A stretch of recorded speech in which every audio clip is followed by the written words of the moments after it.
안녕하십니까. 진로진학의 나침판의 신동호입니다. 이제 정말로 가을 맞죠? 맞는 것 같습니다. 아침 저녁으로 살짝 쌀쌀한 느낌까지도 있는 그런 날이 계속되고 있습니다. 그러니까 가을이겠죠? 당연히 하늘은 높고 그렇습니다. 하늘은 높은데 경쟁률도 높아져가지고 좀 그 입시를 앞두고 있는, 내년도 입시를 앞두고 있는 학부모님들 또 우리 학생들에게는 이 걱정이 조금 되지 않을까 싶기도 합니다. 근데 그 지난번 말씀드렸듯이, 지난 시간에 말씀드렸다시피 경쟁률이 세면 등급 컷이 얼마나 올라갈까요? 그죠? 그러니까 제가 말씀드린 것처럼 우리가 이 입시를 할 때는 남들이 하던 말대로 접근하면 매번 막 쫄게 되죠. 막 답답해지고 쫄게 되고 이러는데, 사실은 이제 데이터를 이렇게 이제 제가 지금 한 100개 대학 정도의 경쟁률을 가지고 그 경쟁률이 어디까지 영향을 미칠까에 대해서 이제 자료를 내고, 특히 입시엔 때문에 각각의 그 아이들 그 등급에 맞는, 등급대별에 맞는 대학을 만들다 보니까 예전처럼 상위 15개 대학이나 또는 인기 있는 대학 한 30여 개 대학만 분석하지 않고 한 저 밑에 대학까지, 그러니까 한 100여 개 대학, 정확히 얘기하면 93개 대학 되더라고요. 그 93개 대학을 분석을 해서 그 경쟁률을 뭐 상위권, 뭐 중상위권, 또 지거국, 그러니까 지방 거점 국립대, 또 그러니까 1, 2등급, 3, 4등급, 4, 5등급, 또 뭐 3, 4, 5등급, 또 4, 5, 6등급, 이렇게 각각에 해당되는 대학들이 있을 거다네요. 학과마다 그 등급컷 차이가 최대 2등급도 나니까, 그러니까 그 범주가 학생 수가 그러니까 줄어들기 때문에 그 등급컷 범주가 예전 같으면 그 대학교는 3등급 대야라고 이렇게 말했던 것들이 지금의 입시에서는 꼭 그렇게 작용하지 않죠. 예를 들면 간호대, 약대 이런 경우야 뭐 당연히 매우 높고, 또 그 밑에 다른 학과의 경우에 그 대학에서 인기가 좀 별로 없는 학과의 경우에는 그보다 2등급 이하로 내려가기도 합니다. 뭐 약대의 경우에 약대의 경우에도 뭐 2등급 내지는 그 지방의 경우에는 최대 3등급까지도 이렇게 내려가는, 그 대학에 들어가기 위해서 약대는 뭐 1.67등급인데 실제로 그 다른 과의 경우에는 뭐 4점 몇 대도 있지 않을까 싶어요. 그러니까 그 정도로 격차가 벌어진다라는 거죠. 또 의대가 있는 대학과 나머지 학과의 경우도 역시 마찬가지죠. 이렇게 경쟁률이 세면 과연 등급컷이 얼만큼 달라질까에 대한 생각을 해보면 그렇습니다. 결국 학생들이 지원하는 범주는 결국 그 범위 안에 지원을 하죠. 예를 들어 물론 그러니까 내가 들어가는 대학이 안정권으로 집어넣는다 그래서 1등급 이하까지 학생부 교과를 집어넣으면서 1등급까지 하락을 해서 하지는 않죠. 일반적으로 뭐 그렇다고 하면 뭐 0.23등급까지, 가끔 이제 어떤 학생들 질문들 이렇게 유튜브에 보면 가끔 올라오는 거 보면 학생들이 뭐 거의 뭐 어떤 아이는 2등급 차이까지도 저 이게 가능할까요? 라고 하는 아주 그 어쨌든 정보에 매우 취약한 학생들도 있긴 있습니다만, 그렇다 그래서 그 학생이 실제로 학교 선생님 말을 좀 안 듣고 그렇게 얘기하나? 그죠? 그러니까 너무 심해서 제가 깜짝 놀란 적이 있어요. 아니 얘는 심해도 너무 심한 거 아니야? 라고 하는 그런 생각이 들 만큼의 등급컷 가지고 교과로 들어간다고 그렇게 하는 거 보면, 아무리 수능 최저가 있다고 해도 수능 최저가 무진장 빡센 것도 아니고 딸랑 여러 가지 과목 중에 딱 한 과목 3등급인데 그걸로 뭐 정말 위에 있는 애들이 싸그리 떨어지고 나만 붙을 일은 거의 없죠. 거의 없습니다. 그렇기 때문에 그 작년에 그 이전 연도에 비해서 학령 인구가 7천 명 정도가 줄었을 때에도 등급 컷의 변화는 보통 0.2등급에서 많아야 0.5등급인데 실제로 그럼에도 불구하고 또 상대적으로 올라간 0.5등급이 올라간 대학도 있었고 실제로 1등급 숭실대인가 어디는 1등급도 올라간 대학 학과가 있었습니다. 이제 그거를 보면서 아무래도 이제 데이터를 분석하고 기사를 쓰는 사람이다 보니까 결과적으로 이것이 어떤 그 커다란 범주 안에 들어와야 기사를 써질 수가 있는 거 아니에요? 특정 대학, 예를 들면 뭐 정말 유명한 대학, 서울대가 아닌 바에야 숭실대 하나만 놓고 기사 쓰는 일은 드물죠. 물론 이제 입시에 때문에 쓰긴 씁니다만, 그렇지만 이제 그 중에 그 학과 중에 딸랑 어떤 학과가 1등급 정도 올라갔다 그래서 그것이 뭐 일반화될 수는 없겠죠.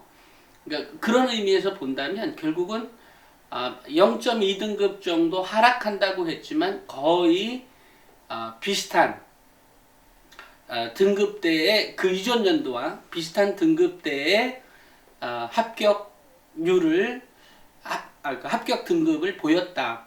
뭐 이렇게 얘기는 될 수 있습니다. 그런데 이제 그것이 상위권 대학, 그러니까 이제 이게 이럴 필요가 있어요. 최상위권 15개와 그 다음 대학들을 분석해 보니까 19개 대학 돼요. 그 다음에 지거국이 지방고점국립대가 9개, 그 다음 그 밑에 대학 또 10개, 또 뭐 이렇게 해서 쭉 나눠 보니까 결국은 등급 컷의 변화도 이 상위권의 대학이냐 또 뭐 어느 쪽에 속하는 대학이냐에 따라서 등급 컷이 달라지긴 하지만 대략 범주에서는 0.2등급 플러스 마이너스가 될 가능성이 높다. 그렇기 때문에 만약에 내가 안정권이라고 생각하고 마이너스 2등급까지 했다라고 한다고 하면 거의 뭐 물론 이제 수능 최저가 충분히 뭐 그런 조건까지 다 맞춘다면 뭐 충분히 합격할 수가 있다라고 생각을 합니다. 그렇게까지 걱정하지 않으셔도 된다. 제가 사실은 오늘 등급권 논술 전형에서 또 종합 전형에서 교과 전형에서 등급이 그러니까 경쟁률이 아주 센 대학을 보니까 논술은 뭐 성대 잘 알다시피 666대 1이죠. 666.4대 1이니까 사실 어마무시하죠. 어마무시합니다. 하지만 이렇게 666명 중에 딸랑 1명 붙는 거 아니에요? 예를 들면 실제 모집 인원은 5명이고 지원 인원이 3,332명인데 이제 그거를 본다 그랬다 그래서 살짝 아까처럼 0.2등급 차이에 올라가는 정도다. 즉 등급이 그렇다는 것이 아니라 실력 또한 그렇다는 거예요. 그렇기 때문에 결과적으로 놓고 보면 저는 뭐 경쟁률이 세니까 제가 그 일반적인 학부모였을 때 그러니까 이렇게 입시를 다루지 않았던 한 10년 전쯤에 저였다면 이 경쟁률을 보고 무진장 쫄았을 것 같아요. 이걸 이렇게 쫄았을 것 같은데 지금 이제 입시를 벌써 이제 10년째 다루다 보니까 뭐 올해로 정확히 9년째입니다만 이렇게 다루고 또 남들처럼 그냥 떠도는 얘기를 주워서 이렇게 얘기하는 것이 아니라 실제로 분석하고 그 분석된 틀에 의해서 기사도 쓰고 또 제가 기사를 써서 굉장히 유명해진 것들도 많이 있습니다. 또 제가 바꾼 교육제도까지는 아니고 대입제도까지도 대입의 어떤 정책 방향이나 이것도 이제 바꾼 것도 있죠. 근데 그런 입장에서 이렇게 살펴보면 데이터는 일단 거짓말을 하지 않는다. 그러니까 데이터의 근거에 의해서 얘기를 하면 이렇게 666대 1이든 동국대는 또 동국대 논술 약학과의 경우에도 583.50대 1이거든요. 어마무시한 거죠. 인하대 논술 의예과가 486.5대 1. 뭐 이 정도로 어마무시한 거지만 결과적으로 보면 그래서 학생들의 수준이 평소 모집되는 그 범주를 한참 우회급으로 이렇게 선택이 되느냐? 그렇진 않더라. 이유는 우리가 어차피 서류는 6개의 대학을 넣었죠. 6개의 대학 중에 자기가 넣은 대학이 성대 논술을 넣었다면 그 옆에 논술도 넣었을 것이고, 뭐 예를 들면 서울대에도 원서를 논술을 넣은 아이가 그럴 일은 거의 없지만, 어찌됐건 성대 논술이 이렇게 센 이유는 따지고 보면 이런 거죠. 서울대 약대가 있고 또 연대에는 약대가 없죠. 고대 약대가 있는데 고대 약대는 세종분교에 있죠. 그 다음에 이제 성균관대 약대가 있는 거란 말이에요. 이러다 보니까 나온 되죠. 실제로 약대는 성대 약대가 이렇게 선배들이 빵빵하기도 합니다. 어찌됐건 그런 이유로 성대 약대가 어떻게 보면 만만했다 라고 얘기가 될 수 있는 거죠. 성대 약대가 만만했다. 그러니까 그런 의미에서, 그러면 같은 학생부 교과라 그래서 고대 세종이 세니까 고대 세종의 등급컷이 많이 올라가나요? 꼭 그렇진 않죠. 결과적으로 보면 이렇게 등급 경쟁률이 이렇게 666대 1, 또 580, 아까 583대 5대 1, 583.5대 1, 뭐 이렇게 되었다고 그래서 결과적으로 보면 이게 뭐라고 하죠? 실질 경쟁률은 2대 1이다. 합격하거나 불합격하거나 둘 중에 하나인 거에 지나지 않습니다. 그렇기 때문에 걱정하지 않았으면 좋겠어요.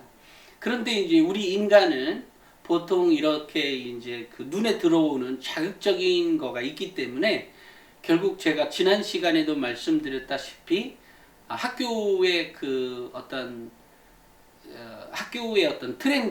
트렌드가 일단 존재합니다. 그렇기 때문에 이 트렌드를 놓고 보면 올해 교과 경쟁률이 무척 높았죠. 오히려 학생부 종합전형 경쟁률 이상으로 높은 대학들이 꽤 많이 나왔거든요. 그렇다면 결과적으로 보면 학교의 분위기가 학생부 교과에 이제 올인될 가능성이 많죠. 이제 이렇게 되었을 때 나오는 문제는 학생부 종합전형 준비가 소홀히 된다. 물론 이제 이렇게 되니까 학교도 그거 하면 뭐해 이렇게 하고 말지만, 결과적으로 제가 학교에 제 얘기 말씀드렸다시피 제 큰딸애도 지금 선생님 하잖아요. 고등학교 2학년 담임인데 이렇게 얘기하는 거나, 또는 어쨌든 제가 학교에 이렇게 방문해 보면, 결과적으로 보면 학교의 교사들이 아무래도 이제 쏠림 현상이 있다. 그러니까 사실은 이 쏠림 현상이 교사들도 이렇게 있는 이유는 저는 그렇게 생각을 해요. 그러니까 뭐라 그러죠? 좀 좋은 포인트에서 생각을 해보면, 선생님들도 결국은 학생들이 더 나은 대학에 합격하기를 원하고, 더 공부를 열심히 하기도 원하고, 또 물론 더 나은 대학에 합격하기도 원하기 때문에 막 교과가 뭐가 또 경쟁률이 어떻고 막 이렇게 회자되니까 결국은 이제 거기에 매몰돼서 생각하게 되는 경향이 좀 있지 않을까 싶어요. 근데 데이터를 놓고 면밀히 살펴보면 결과적으로는 660대 1이든 2대 1이든 결과적으로 거의 엇비슷하다. 물론 2대 1이니까 떨어지고 붙고 안 해도 따지고 보면 정말 성적 차이가 1등급과 5등급의 차이가 그럴 일은 거의 없잖아요. 그죠? 왜냐면 대학의 레벨이라는 게 존재하고 우리는 그 상식선에 의해서만 움직여집니다. 그러니까 뇌가 그렇게 가도록 되어 있거든요. 이제 그런 의미에서 본다면 경쟁률이 이렇게 세다 그래서 우리 학부모님들이 그렇게 걱정할 필요는 없다. 그러니까 마음 다잡고 그냥 원래 하던 대로 하시면 된다. 아까처럼 학생부 교과 등급 기준으로, 그러니까 내신 성적 기준으로 보면 0.2등급 차이, 그 정도에서 그렇다 그래서 떨어지는 대학도 분명히 있을 겁니다. 등급컷이 하락하는 대학도 분명히 존재합니다. 왜냐하면 올해 증가했다는 6천 명이라고 하는 학생 경쟁률은 세졌지만 6천 명이 증가했다고 그래서 그것이 우리 등급 간 경쟁에서 어마무시하게 뭐가 4, 6에 24, 240명이 1등급이 더 늘어난 셈 아니에요? 맞나? 그죠? 6천 명 늘었으면 그 6천 명을 다시 1에서 9등급으로 나뉘어진다고 보고 그 1에서 그렇게 된다고 해도 딸랑 1등급 240명 늘었을 것이고 뭐 2등급이야 7%이니까 7, 6, 42, 420명 늘었을 것이고 그 이 정도에 지나지 않아요. 뭐 3등급 해봤자 얼마야? 3등급이 12%니까 6, 1, 6, 12, 720명이겠네요. 그러니까 그 정도 뺀이 안 늘었어요. 결과적으로 따지면 이것저것 다 따지면 3등급, 1, 2, 3등급 다 합쳐서 그죠? 23%니까 6, 22, 6, 38, 1380명? 뭐 이 정도 늘은 셈 아니겠어요? 그러니까 그렇게까지 이게 등급 컷이 뭐 어마무시하게 달라지거나 이럴 일 없다. 그 현재 만약에 이제 수능 최저에 맞추려고 하는 그런 조건이 붙은 이제 그거는 뭐 그것대로 열심히 하면 되는 것이고 물론 뭐 논술 역시 나름대로 준비를 할 필요성이 있는데 우리 학부모님들이 그 뭐죠? 그 이렇게 이렇게 그 지금 학생들과의 어떤 대화에서 보면 약간의 거리감이 있을 수 있어요. 또 문제가 우리 때 공부했던 학부모 때 시대에 공부했던 거하고 또 문제의 그 출제에 대한 방향이 유형이 달라지다 보니까 사실 엄마들 그 부모들 입장에서 학생들 문제 보는 게 쉽지는 않습니다. 하지만 냉정히 생각해 보면 학생이 성적이 잘 안 나오는 이유는 그 학생이 문제에 대한 이해가 떨어지는 경우가 의외로 많습니다. 그거 보면 깜짝 놀래요. 얘 등급도 높은 애가 왜?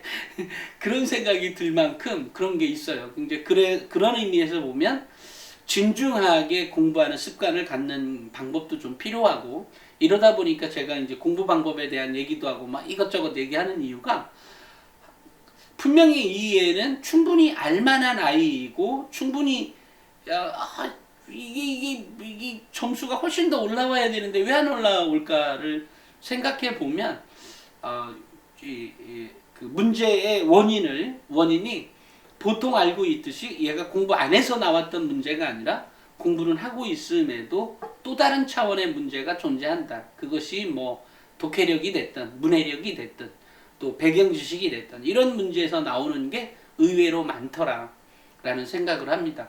물론 뭐 제가 늘상 얘기하듯이 태도에서 나올 수도 있고요.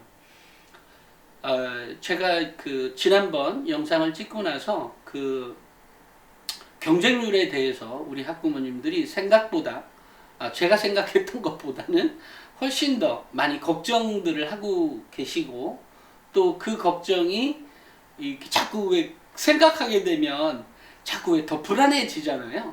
막 자꾸 더 불안해져. 무조건 떨어질 것 같기도 하고 뭐 어쨌든 그런 상황이 있을 수 있지만 그렇게까지 걱정하지 않으셔도 된다. 원래 평상시대로 그렇게 준비해 가면 좋겠다라는 생각을 합니다. 그래서 우리 학부모님 제가 오늘 시간에는 우리 학부모님들 걱정을 좀 이렇게 덜어드려야 되겠다라는 생각 때문에 경쟁률과 관련해서 제가 한 번 더 말씀을 드렸고 아까 말씀드렸다시피 경쟁률은 학과별 경쟁률 또 뭐 여러 가지 상황에 따라 다를 수 있지만 그것은 어떤 나의 동기부여의 원천으로 삼았으면 좋겠어요. 오히려 그 경쟁률은 동기부여. 쪼로니까 더 열심히 하는 느낌 그런 거 있잖아요. 쪼로니까 더 긴장돼서 공부해 가는 거. 우리가 공부를 할 때 약간 긴장돼서 공부하는 거 매우 중요한 자세이잖아요. 그런 것처럼 그런 경쟁률을 정말 어떤 의미에서는 아이가 눈 가려주고 싶은 그 정도의 경쟁률인 건 맞지만 그게 쫄 필요 없다. 다만 그 경쟁률을 인식하고 예를 들어 뭐 그 예전에 내가 만났던 어떤 한 학생은 단국대 창업 전형인가? 뭐 이런 데 가는데 보니까 창업 전형도 두 가지잖아요. 이과 계열하고 문과 계열. 예를 들면 그런 식의 개념처럼 이제 그 나눠져 있는데 그것을 보면 그런 것들처럼 그거에 따른 그 경쟁률이 어느 정도냐, 그리고 그것이 나의 어떤 동기부여로서 작용될 수 있도록, 그러니까 그 경쟁률을 우리 학생들이 아는 것은 매우 중요한 것 같아요. 그러니까 의미가 있는, 중요하다기보다는 의미가 있는 것 같아요. 그래서 그 대학의 경쟁률이 있으면 또 원하는 대학이고 원하는 학과면 그 경쟁률을 찾아보고 이게 이런 거구나. 야, 우리 공부 좀 열심히 해야 되겠다라든지 이런 동기부여의 원천으로 삼았으면 좋겠다라는 생각을 합니다. 오늘 월요일 또 지금 이제 또 중간고사죠? 그죠? 이제 준비도 서서히 하거나 이렇게 해야 될 텐데 어쨌든 열심히 준비해서, 그리고 항상 제가 말씀드린 것처럼 학생부의 기록을 스스로 챙기면서 할 수 있도록 했으면 좋겠어요. 그 학생들 남 안 하니까 나도 안 한다. 이런 건 절대 안 됩니다. 남 안 하니까 나라도 해야 된다. 이런 생각을 하고요. 실제로 그런 학생들에게 더 자꾸 동기부여를 해줄 수 있는 조건들, 어떤 요소들이 생기게 되거든요. 나만 하니까 내가 했으니까 칭찬을 받고, 또는 내가 리드하니까 다른 사람도 따라오고, 또 내가 또 그걸 보고 또 앞을 나가고, 뭐 이런 식의 어떤 학교 생활이 이어졌으면 좋겠다. 그리고 공부는 늘상 이 시기에만 할 수 있는 그런, 어떤 의미에서는 뭐 고통의 시간이기도 하고 어떤 의미에서는 매우 즐길 수 있는 시간이라고 생각을 합니다. 공부할 땐 다 힘들죠. 다만 그것을 즐기면서 했으면 좋겠다라는 생각을 합니다. 그리고 우리 학부모님들이 이 방송을 보고 계시다면 자녀분들이 그렇게 즐길 수 있는 공부? 이거 얘기하려면 또 한참 걸리니까 어찌됐건 학생이 즐겼으면 좋겠다라는 생각을 합니다. 오늘은 여기까지 하겠습니다. 감사합니다.